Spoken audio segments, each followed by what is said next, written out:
Hi and welcome to UC Today.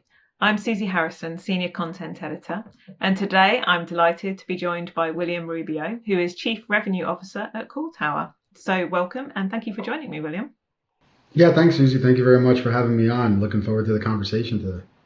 So I know today we're going to be talking about how businesses can seamlessly stay connected and confident during Microsoft outages. And I think recent events have seen how much we rely on platforms like Microsoft, and when they go down, the results can be fairly spectacular.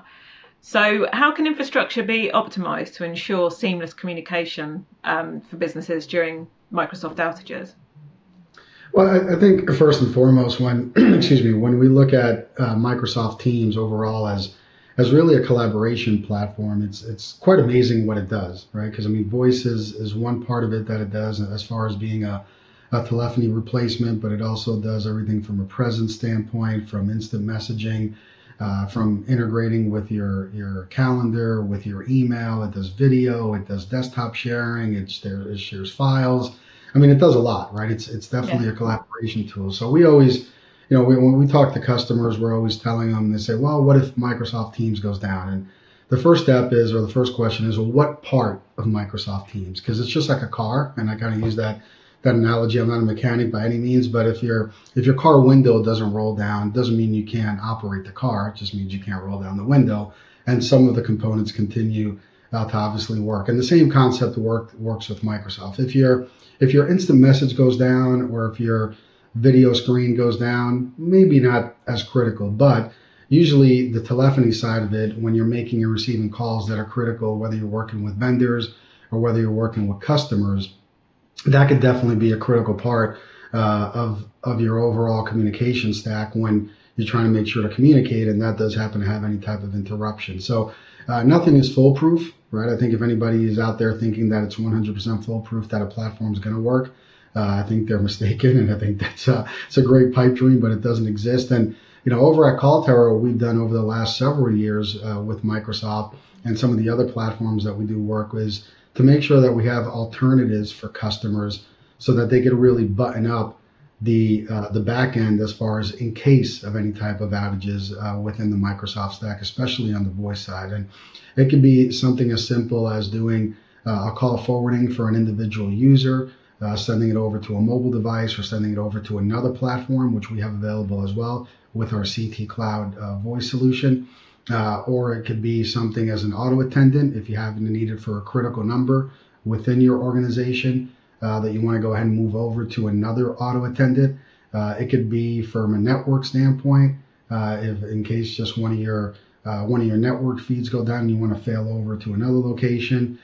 There's also what we call a one-click failover, which basically means if your entire system is down, multiple different offices within the Microsoft stack for Teams, you could actually, within a click of a button, you could go into the CallTower admin portal, which is called CallTower Connect, and you have the ability to actually change everybody over to a completely brand new design, and then you could just actually revert back to it when the interruption of service is over. So for us, it's really about making sure that it's not a one-size-fits-all. It really depends on the needs of the office, on the needs of the department, on the needs of the individual user, and then on the needs of the actual organization in general, to make sure that we're providing the flexible options that a customer is going to need to go ahead and make sure that their survivability and the business continuity is there.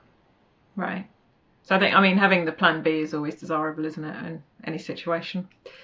It is, right? When people start also to talk about the cost, right, of plan B, which is very minimal. But one of the things we try to do with customers is look at the opposite side, right? When you're saying, well, if I'm paying X amount of dollars to go ahead and provide some failover for my organization, what's the impact if my organization can operate, right? If my productivity goes down, look at how many people are going to be sitting at their desk not being able to do any work, or having maybe to send them home for the day, or just they can't work for the rest of the day, even from home. What's that productivity downtime that you lose from amount of dollar-wise compared to what it's actually costing you to go ahead and have some alternative and some foolproof type of solution on the back end to make sure that your employees have the tools that they need to do their jobs and to be productive and also to make sure that your company continue to grow. So it's always half, a glass is half full, half empty, but it's always good to actually understand the risks involved when you don't have something put in place like that. Yeah, sure. So what specific technologies or strategies can be implemented to safeguard business operations from the disruptions that are caused by the outages? Yeah, I think that first and foremost, probably one of the easiest ones that we always do is when you're actually looking at the individual failover going to a voicemail, right? Because the last thing that you want is for a customer to go ahead and call into a number and hear this number's been disconnected, right? All of a sudden they're saying, what happened to the company, right? Why are they down? Things like that.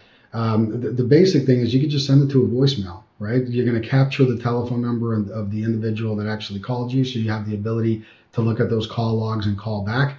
You could basically just leave the voicemail greeting. Could actually just say, we're currently experiencing interruptions. Please leave your name and number, your account number, and we'll return your call as soon as possible.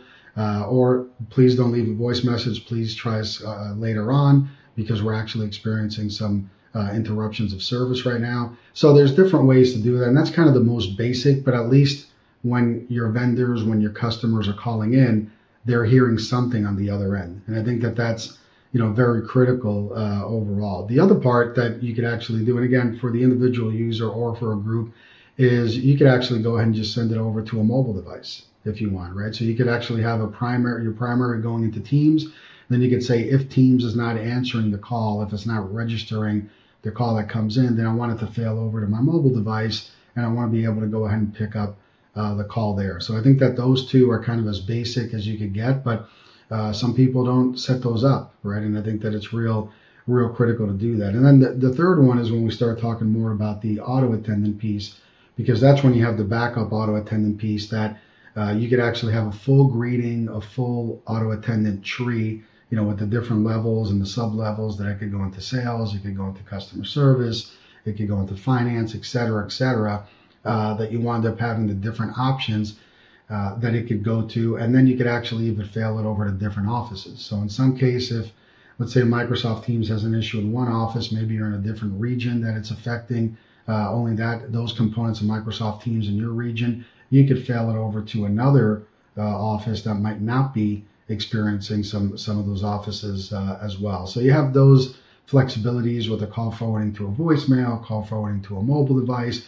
You could fail it over into the auto attendant. You could also fail it over to a completely different platform with a soft phone that we could provide to you as well. And then at that case means that you're going to make and receive calls just like you would on Teams, but it's actually failing over to another platform, which is our CT Cloud voice solution that we actually also provide. And then last but not least is what I had mentioned earlier, which is really just that one-click failover, which is kind of catastrophic or doomsday. I hate to use that, but it's probably the easiest way to say it, that you go into CallTower Connect or administrator portal, and with one click of your finger on the mouse, you could actually go ahead and just enable a completely different design for all your users, whether it's 10 users or whether it's 5,000 users, and then you can just revert back to it when the interruption of service is off. So there's multiple different ways to do it, and you don't have to do the one-click failover for everybody. You could also do it for a group of individuals or for specific offices. We give you that flexibility. It's just really down to the actual personal preference for the organization overall. But if you're working with an organization that is not that you're looking at procuring services, whether it's Microsoft Teams or any other platform, whether it's premise-based or cloud, and they're not talking to you about this, then you're probably meeting with the wrong people, right? I mean, this should be a discussion that should be held and that should be had, and say, listen, we're going to sell you this platform. This platform's great. There's probably going to be some interruptions at a certain point in time. Yes, we have SLAs. We do have 5 nines of reliability and so forth, but things happen. Make sure that you're prepared so that your employees can continue to be productive in case of any type of outage, whether it happens once a year or once every 2 years, or if it happens once a month for whatever reason, depending where you're at in the world, it could happen. You want to make sure that you have that backup ready to go. So you've given us some great examples of the technologies that can be used, when these outages occur. But do you have some sort of specific client case studies that you can share where you've, been successful in keeping that business continuity during a Microsoft outage? Sure. Yeah. Actually, last week we had several customers that had those different types of options set up within their organization. We had several large organizations, enterprise organizations, that actually did enable their one-click failover, and their interruption was very minimal. It was just actually a few minutes because everybody realized that Microsoft Teams was down. They went into the portal and they were able to go ahead and make the change within a few seconds, and their employees didn't even know. Their employees just really thought that something was down for a few minutes, but they didn't know what it was, and they just thought that everything was up and running. There was a large manufacturing organization that we do work with on a global level that actually enabled that, and it was able to work successfully. There was another one that just was 2 or 3 users that actually reached out to me. That's a personal friend, and said, "Hey, thanks for setting this up for me. I have my soft phone outside of Microsoft Teams that's just enabled in case that Microsoft doesn't work." And he's in the finance industry, kind of in the stock trading, and he was continuing to be up and running overall. So we have a lot of different examples of customers that use it, and usually we only hear about the ones that don't have it, because those are the ones that are calling in and scrambling. But the good thing is with us, we even go out and send out notices to our customers saying, "Hey, we are seeing that Microsoft is experiencing an outage. If you happen to have your failover options with CallTower, you should look at enabling them now." Some of them are auto failover, right? So you don't have to really worry about making any changes. It will just automatically follow the steps and fail over. But the good thing is that the calls going into our support team and the emails and the web chats that were coming into our support team overall, experiencing some interruptions on Microsoft Teams, was actually very minimal on our end, because of the fact that a lot of our customers take advantage of this situation. But we have case studies in manufacturing and retail and finance and healthcare, all that enabled one or multiple of these different options to make sure that their employees were still up and running and can be productive at their office.